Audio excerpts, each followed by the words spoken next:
Have the tissues ready, my friends. It looks like an incredible movie. I love this apparently kind of an incredible book as well. Yeah, I love it. Like, just to be able to sit there and, you know, be all emotional and cry. Oh, my word.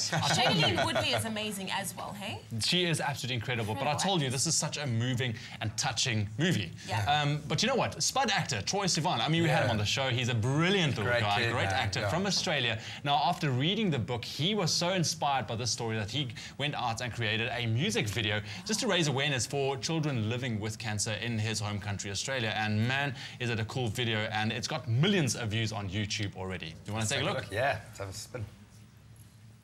The weight of a simple human emotion weighs me down. In May last year, John Green's The Fault in Our Stars inspired Spud actor Troye Sivan to write a song and post it to Tumblr. Within hours, he had more than 100,000 notes, many requesting a music video, which Troye then shot at the Princess Margaret Hospital for Children. And I don't wanna let this go, I don't wanna lose control, I just wanna see the stars with you.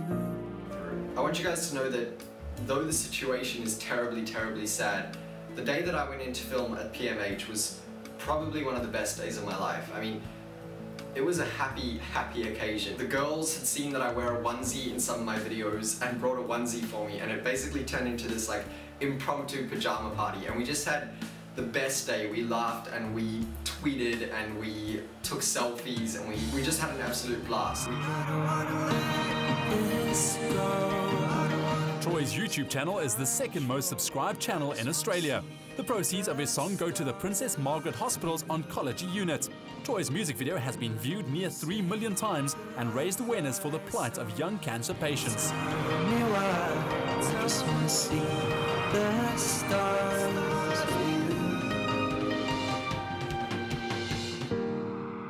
Well done, Troye Sivan, an incredible voice there. What a way to mark World Cancer Survivor Day, which was yesterday, the 2nd of June. You can see I'm sporting my beautiful gold ribbon.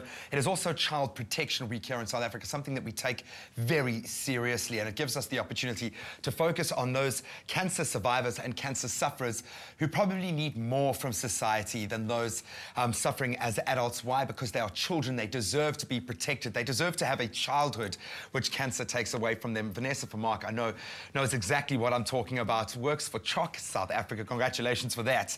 I know this is a very big week for you guys. First of all, just looking at Troye's video there and seeing that kind of emotion playing out as in the film, how does that make you feel around World Cancer Survivor Day? Well, we try and focus on the positive side, the survivors. You know, in South Africa, we don't really have enough information out there, awareness. Children aren't being diagnosed early enough. So when we do have the survivors, we like to focus on them. It's the positive side of it. Talk to us about World Cancer Survivor Day as it relates to children. Which cancers, first of all, are prevalent amongst children? And we know how heartbreaking it is. Obviously, when we encounter these, we see a lot of it on the show. What are we talking about here generally? The most prevalent would be leukemia. After that, brain, and then a whole variety of other tumours. We also take care of children who have life-threatening blood disorders like aplastic anemia, thalassemia, haemophilia, all those big words.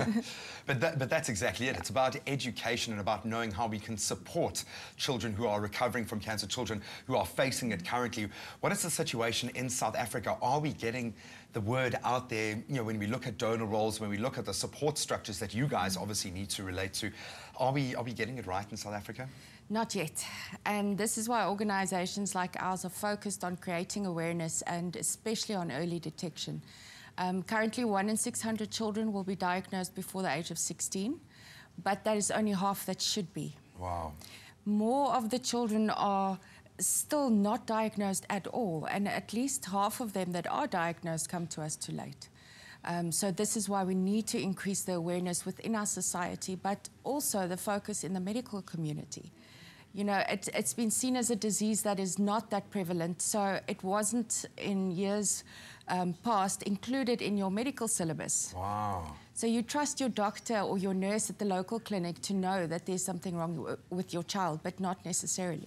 It doesn't have the relevance. Well, guessing by the way that you guys have cast your net, and you really are hitting every level of society, every corner of every culture. As we can see through some of the awareness campaigns that you're running, talk to us about the Tattoo-a-thon. What is that all about? Do you have any tattoos?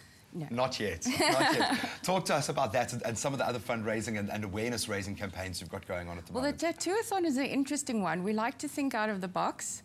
And it started 2 years ago here in Cape Town.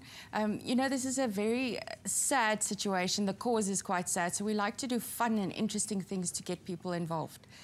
So we started in Cape Town 2 years ago with 9 studios that supported us.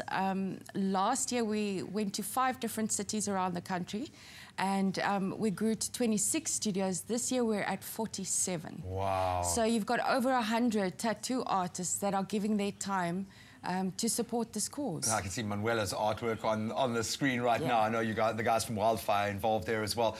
What an awesome way to raise funds. We know, like, Troye Sivan, of course, you might not have him here in South Africa, but we do have a mountain that you can use as well. Yes. Talk to us about that. Well, how have you incorporated Table Mountain into this year's campaign? Well, for International Childhood Cancer Day on 15 February every year, we like to do something to get the public's attention onto this cause. And this year, Choc Western Cape decided, let's light up the mountain in blue. I love it. We ran a photo competition. It was so much fun for people to get involved. And, you know, it was a very strange sight. So people started asking questions, and that's how we create awareness.